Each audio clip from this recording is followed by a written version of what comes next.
This is Ryan. And I'm John. Welcome to preview season. Oath of the Gatewatch.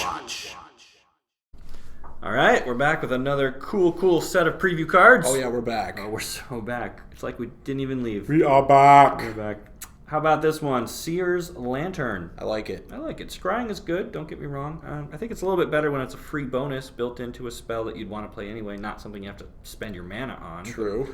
And I'm still trying to get a grip on how crucial these colorless sources are going to be. But, you know, if it's late in the draft and this is kind of circling the table, I think you could do worse. So when I was a little kid, I was a sucker for a card called Darksteel Pendant. It was in Darksteel, and it let you scry. And back then, when scrying was new, I didn't know how to value it. So it just seemed like, oh man, it's like you're drawing a card because you get rid of the bad ones. Yeah. And I can't help it. I still look at scry like that. And I think colorless is not going to be that easy to come by. The draft format for this, it's kind of the first time they're trying this. It's going to be OOB instead of, it would normally be like OBB. Yep. So it's OOB. So all the colorless lands that we have in Battle for Zendikar, there's not going to be a bunch of them there. Sure. Because there are two different cycles of those colorless lands plus a couple rare colorless lands.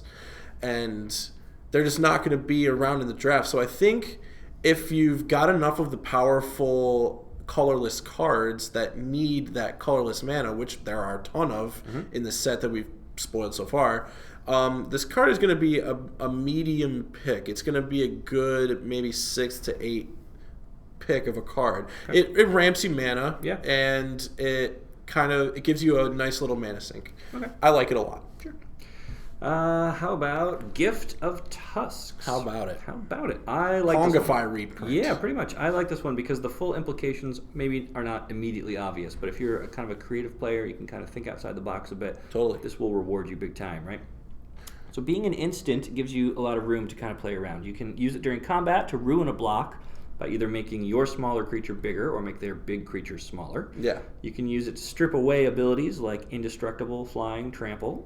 It can also remove Devoid, which doesn't sound super important at first, but remember, there are cards in the format that care about how many other colorless creatures you control. That is great. So I know it's kind of like a corner case, but sometimes Magic is won by the people who do the math. It's a game of corner cases. Right. So if robbing their, we'll say, vile aggregate of 1 power is enough so that your creature survives and then theirs dies, well then that's probably worth playing the card. And plus, you know, you kill whatever else you were doing on the side, right? So if you've got, we'll say a 5-1 going up against their vile, 5-2 against their vile aggregate, who was like a 2-5, and then you also have your little 2-2 against their 2-3. Well, now you upgrade your 2-2 to a 3-3, kill that, and then your vile aggregate now loses against their, or whatever. It's there. It's possible. It's a dream. I'm going to live that dream. So I'm going to give you, dear viewer, a little insight into how the sausage is made. We have a Google Doc, and we each kind of put our thoughts into it so we don't overlap each other. And I was reading through Ryan's notes on Gift of Tusks, and he hit everything. It gets rid of a colorless creature, and it's also an insane surge enabler. It's so, you can just, put it on your own guy, you can grow your own guy, and then all of a sudden you have surge, so you could be representing almost anything. I'm sure there are going to be plenty of instants that have crazy surge costs that you can just, you Pongify your own guy, swing with it. Yep. And then your opponent has to play around all this other surge stuff. Even if the surge spell you end up playing is just a creature post-combat, it just gives you so many avenues. Like, Pongify has always been an effect that's hard to evaluate because it just depends on how creative you are as a player. Yeah. But there are so many applications in this block thanks to kind of Devoid and cards that care about Devoid. I think this is a super high pick, and it's in the right color. So I look forward to playing with this card in Limited. I always love Pongify type effects. So yeah, I'm happy about this. Great, me too.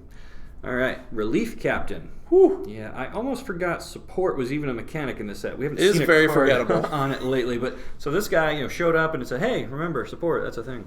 Yeah. I'm going to call attention to the fact that he is an ally too. So if you build your deck right, you can curve into him with good plays on turns 2 and 3. You're going to be in great shape for the rest of the game. Everyone just gets bigger, swole, gains, whatever you call it. On an empty board, though, less useful. I mean, you're kind of overpaying at that point for a 3/2. Seems really bad. But in Two-Headed Giant, you can support your teammates' creatures as well. So hopefully you'll be able to get max value out of his 3 counters. Just spread the love.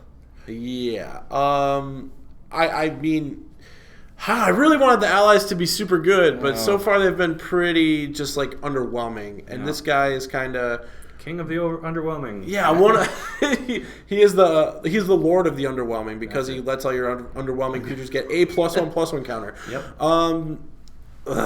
Yeah, I mean, I hope there are more allies that like trend a little more aggressive because I don't think a mid-range tribal strategy is very good. No. They just die to planar cleansing and languish and all that stuff. So yeah, it's just a bummer. I wanted this tribe to be good. Yeah, me too. All right, how about Jwar Isle Avenger? I kind of like this card. I actually like it quite a bit. Mm-hmm. So in Pauper, there are lots of free blue spells. There sure are. There is Gush. There is Gitaxian Probe.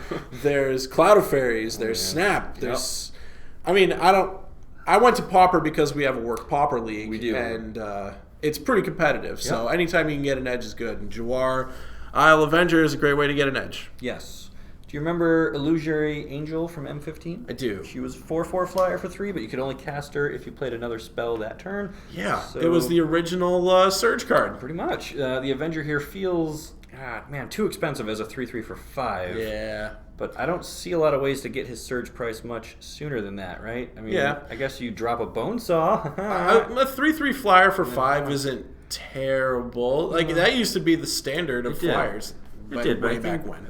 Way back, 1,020 years ago. Yeah. But yeah, like I said, probably best case is a Bonesaw and him on turn 3, which gives you 4 power in the air on turn 4. That would be gross. And some open mana to protect it. Yeah. But that's a really high variance move. You're not going to make that the basis of your deck. Certainly not limited unless you get a couple copies of each, and they are both commons.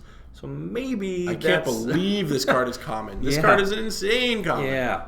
So anyway, I think he's better at applying pressure in Two-Headed Giant because again, you stand a better chance at getting him early with Surge. Let your opponent or let your teammate rather play something good, then you drop this right behind it, and now your board is filling up pretty quick. So the more we do these previews, the more I want to play this set. I want to play like a Two-Headed Giant flight of this set. I think it's actually going to be super fun. I think so too. We'll do one in the office. We'll get everyone together. We'll just that would be perfect. Good little team building thing. Gotta make it happen. All right, I'll make some calls. Goblin Freerunner is going to be the last one in this batch. I'm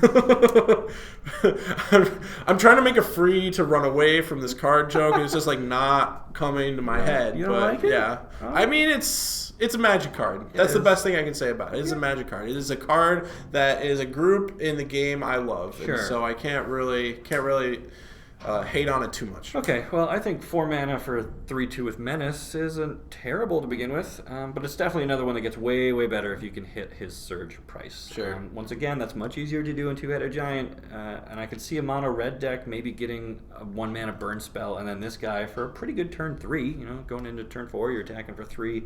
Call it unblockable damage, right? And they got to have 2 bodies in front of this guy, so it's there, but it's not super exciting. Yeah, and this is a filler card basically. It's one of the middling red cards. It's like it might be middle to high just because Menace is such a good ability, but yeah, I mean it's just filler. It's hard to get too excited about filler. It's not so bad that oh my gosh this is heinous and let's call attention to how bad this is. Right. But it's not so good either. It's just a role player. Sure.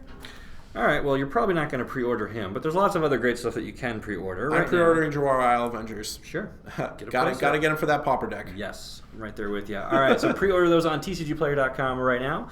Thanks for watching. We'll see you next time. Goodbye, Internet. We love you.